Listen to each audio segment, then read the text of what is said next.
besoin les uns des autres. Personne ne peut garder ce genre de choses pour lui tout seul. Mais c'est quoi ce film? C'est quoi ce film? Ah, franchement, c'est quoi ce film? Et j'hallucine de vous demander c'est quoi ce film? Allez, c'est parti. C'est peut-être à nous de le faire. Bucky, tu t'adresses pas aux bonnes personnes. On a tous fait des trucs moches. Je suis aussi passé par là. On va parler de Thunderbolts, Astérix, d'accord, Astérisque, Thunderbolts. L'équipe B de l'équipe B des super-héros. Ce que je veux dire par là, c'est qu'on a, par exemple, Walker, c'est pas le nouveau Captain America, c'est le nouveau sous-Captain America, vous voyez, il est 2 rangs en dessous du premier. Alors, Bucky Barnes, lui, c'est celui qui a un petit peu le plus de cachet, mais malgré tout, il n'a pas eu de film à lui, etc., etc. Mais il y en a un qui s'appelle Winter Soldier, hein, il n'a pas eu de film rien que pour lui, etc. Il est là depuis un moment, mais ok. Yelena, donc, qui est la nouvelle Veuve Noire, qui est apparue dans un film de la Veuve... Enfin, on a vraiment l'équipe B de l'équipe B. Il y a même le personnage de Ghost. J'étais, mais je l'ai vu où déjà, ce personnage? Je sais plus d'où il sort. Je sais même plus. Je fais, mais je l'ai vu, mais je sais plus où. Hein?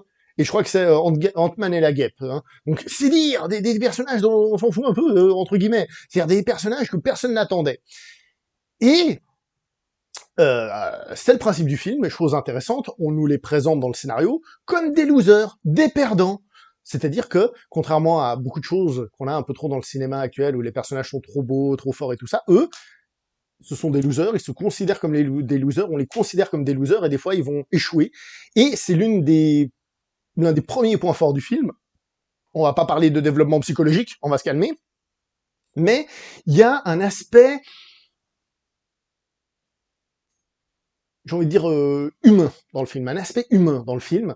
Et une des grandes forces du film, c'est que c'est un film de groupe, et l'une des choses qui est au centre du film, c'est le groupe. Est-ce qu'on fait équipe, est-ce qu'on fait pas équipe, etc., etc. Et on retrouve une énergie de film d'équipe, et en plus, bon, le film va sans doute faire référence un petit peu aux 12 salopards, hein. C'est pas les 12 salopards, hein, calmez-vous, hein. Et on retrouve donc ce genre de dynamique-là. Alors, je vous ai dit 12 salopards, évidemment, on a un peu l'impression, quand on commence à regarder ce film, que c'est un peu la Suicide Squad de Marvel.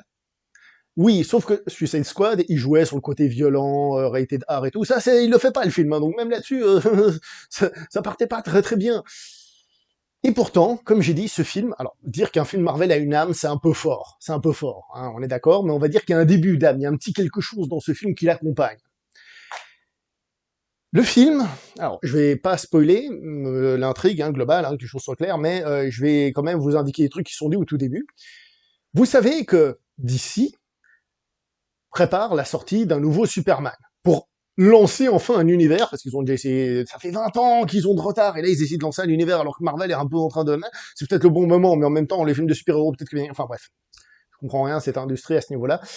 Mais, dans ce film, ils vont lancer des torpilles à Superman. Ils vont torpiller Superman. Le U-Boat de Marvel va torpiller Superman. Alors, est-ce que le U-Boat, c'était forcément un sous-marin allemand, puis on est en train de me dire, gars, t'es quand même en train de comparer Marvel à des... Non, je m'en fous, c'est juste l'image, que vous compreniez. Ils vont torpiller Superman dans ce film. C'est clairement fait. D'ailleurs, à des moments, ils vont citer DC, non pas l'éditeur, mais évidemment Washington, DC, District of Columbia, ils vont le faire. Alors évidemment, on peut y voir une petite blague et tout, mais ce qu'il y a, c'est que Marvel l'a déjà fait par le passé. On se rappelle de Civil War et tous ces trucs-là, où c'était clairement une guerre ouverte contre ce qu'allait faire DC par rapport aux différents scénarios qui avaient fuité et autres variantes. On se souvient un petit peu de toute cette guerre-là. Parce que oui, on le fait en souriant parce qu'on le gagne, hein, donc quand on sourit, on parle jamais, enfin, quand on gagne, on parle jamais des arbitres, blablabla, hein, c'est bien connu, quand on perd, c'est le contraire. Donc, c'est un peu ça, c'est on sourit, et on se moque, mais on vient quand même torpiller. Bon, pour d'ici, je pense quand même que n'importe quel spectateur au monde, pratiquement, est au courant que Superman, ça existe, hein, donc il va pas se dire, oh tiens, ils ont copié un truc qui vient de chez Marvel, là, hein, qui ressemble à un truc de Marvel, hein. Je pense que non, je pense que les références, les petits clins d'œil et tout ça sont clairs. Je vous donne un exemple. À un moment donné, dans ce film, il y a un personnage qui fait « Et vous êtes en train de créer un super humain ?» Alors, en français, évidemment, ça sonne un petit peu moins bien par rapport à l'anglais. Superman qui devient un super human pour pas dire Superman, vous voyez, ce genre de truc. Donc, il y a quand même cet esprit revanchard qui est là-dedans dans ce film, duquel on n'attendait rien. Et ce qui fonctionne aussi très bien dans ce film, c'est que tout est centré sur le personnage de Yelena. C'est elle le phare, c'est elle qu'on suit, c'est ses yeux qu'on suit, et ça tombe bien parce que les yeux de cette actrice sont très bien mis en avant par le maquillage et tout ce qui va avec, mais par rapport à l'histoire du film. C'est elle qui est notre guide, ce qui fait que, bon, évidemment, dans une équipe, un film choral, il y a parfois certains qui sont mis plus en avant que d'autres, et là, elle est un peu plus mise en avant que les autres quand même. Mais ce qui est aussi très fort, c'est que je trouve que chacun de ces personnages, dont certains d'entre eux sont bas les reins complètement, ben, ils ont vraiment une espèce de rédemption dans ce film. Parce que, je veux aussi expliquer quelque chose, dans ce film, on va retrouver aussi quelque chose qui est très important pour moi dans un film de super-héros, c'est que les super-héros, ils doivent sauver des gens. C'est bien de livrer une bataille dans une planète très très lointaine, dans quelques galaxies plus loin, c'est très bien, j'adore, hein, je dis pas le contraire. Hein. C'est pas le fan de Star Wars quand j'étais gamin qui va vous dire le contraire. Bien sûr, c'est très bien. Mais le film de super-héros, parfois, il faut qu'il revienne au fait de sauver les gens sur Terre. Il faut qu'il vous sauve vous, il faut qu'il vous sauve moi. Il faut qu'il vous sauve moi. C'est magnifique ce que je raconte, c'est incroyable. Ouh, en tout cas, moi c'est sûr, mais bon, ça vous le saviez déjà, moi la langue française, je ne suis pas un super-héros. Bref, il faut qu'il sauve les gens. Et ça, je trouve que le film arrive peu à peu à le faire. Je veux pas vous raconter, mais on retrouve tous ces éléments-là. Alors attention, c'est du Marvel quand même, hein, faut pas s'exciter. Hein. Je rappelle que on peut courir, hein, c'est un sport, c'est le même score. Putain, moi je suis pas en forme. Hein. C'est le même sport, hein. On peut courir pour faire un marathon, on peut courir pour faire le 100 mètres, on peut courir pour faire son jogging, son footing ou son running, je sais plus comment les appeler, on peut courir parce qu'on doit rattraper le bus, on peut courir pour plein de façons différentes, ce n'est pas le même sport. Faire des films, c'est pareil, c'est pas toujours le même sport. Là, on parle d'un Marvel.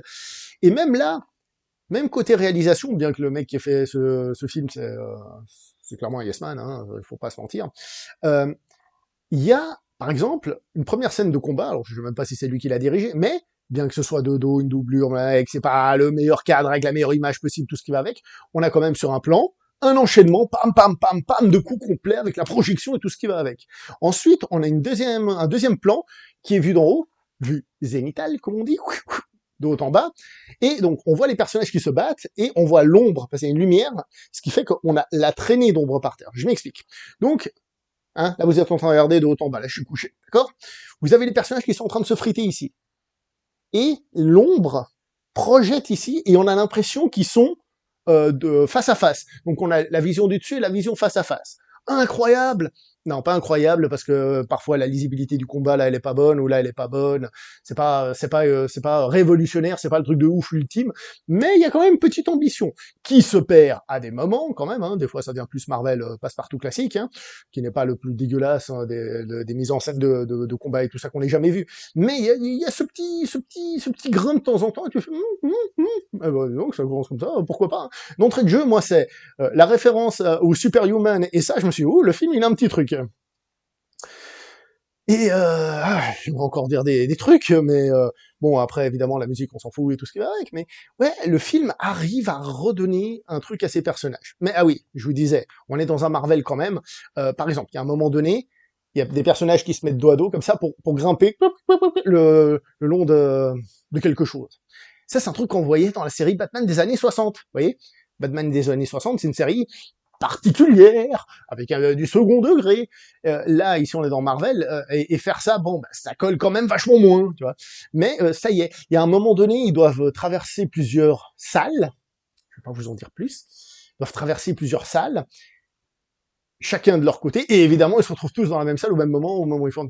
Voilà, il y a plein de trucs comme ça. À un moment donné, il y a le personnage de Yelena, elle doit faire un saut, elle demande de l'aide, et quelqu'un lui fait la courte échelle, et hop, elle fait un saut, et tu dis... Ah, ça pour ça, c'est ça ton saut. Je veux dire, le personnage est capable dans le film de faire des sauts tout à fait valables, et elle fait un saut pour ça.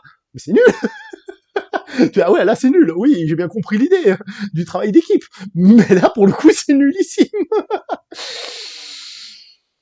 Et il y a un truc qu'il faut dire aussi, le méchant. Faut parler un petit peu du méchant. Des méchants en théorie, mais le grand antagoniste qui est très bien géré. Très bien géré. Je trouve que vraiment il arrive à donner cette sensation de, entre guillemets, de peur. C'est pas qu'on ait peur, mais on sait que les gentils gagnent à la fin, c'est comme ça les films. Hein. Mais il y a vraiment ce côté présence et défi pour les héros qui est bien présent. Et qui plus est, la résolution du film est beaucoup plus subtile que d'habitude. j'hésite à glisser un petit mot. Disons que... euh, non, je vais pas vous le dire. J'hésite. Oui, non, non. Disons juste que la résolution du conflit est plus subtile que ce qui se fait d'habitude dans ce genre de film. Et à l'arrivée, je suis hyper content de ce film. Je suis sorti avec une énergie que je n'avais pas depuis longtemps. Il y a des conneries, il y a des trucs mauvais, des trucs scénaristiques trop faciles, des trucs scénaristiques un peu bidons, des personnages sortis de n'importe où.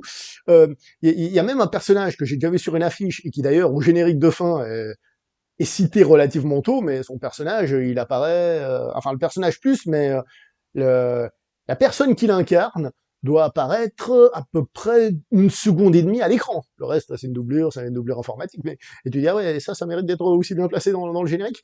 Ah, peut-être que c'est une feinte, peut-être que le personnage revient, hein, plus tard dans le film. Hein, je me dirais, non, non, mais je vous dis rien, donc vous savez pas. Mais il y a des trucs comme ça, tu fais, hein.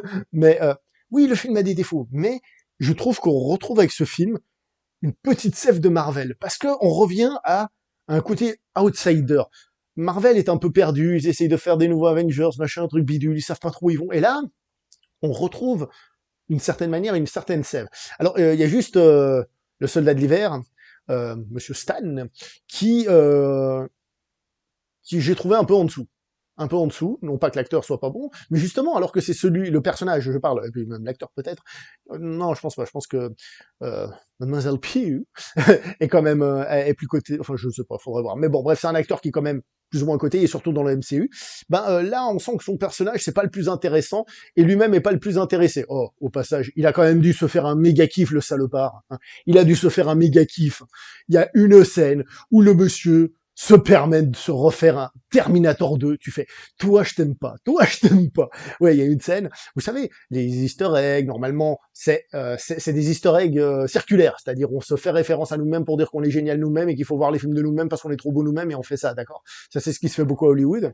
Un maillage interne, comme on dit dans d'autres domaines, c'est-à-dire qu'on fait des liens à d'autres produits de la même de la même maison de production, comme ça tu vas voir ce produit et donc donner de l'argent toujours à la même maison d'édition qui va elle-même te renvoyer vers l'autre. Enfin bref, là, voir je veux dire, c'est pas interne à Marvel, voir cette petite référence à Terminator 2, tu fais ah ah ouais, là on fait des références à des trucs bien, ah putain, ah ça fait du bien, ah ça fait du bien. Grand film, absolument pas. Mes films que j'ai kiffé voir au cinéma, alors que je n'en attendais absolument rien, et qu'à limite, je me disais, oh, ça y est, un nouveau Marvel m'intéresse de moins en moins, est-ce que je vais prendre du plaisir, même s'il m'arrive parfois quand même de prendre du plaisir dans des Marvel, même si je prends moins de plaisir qu'à l'époque? Réponse, j'ai pris beaucoup de plaisir. Et je suis le premier surpris.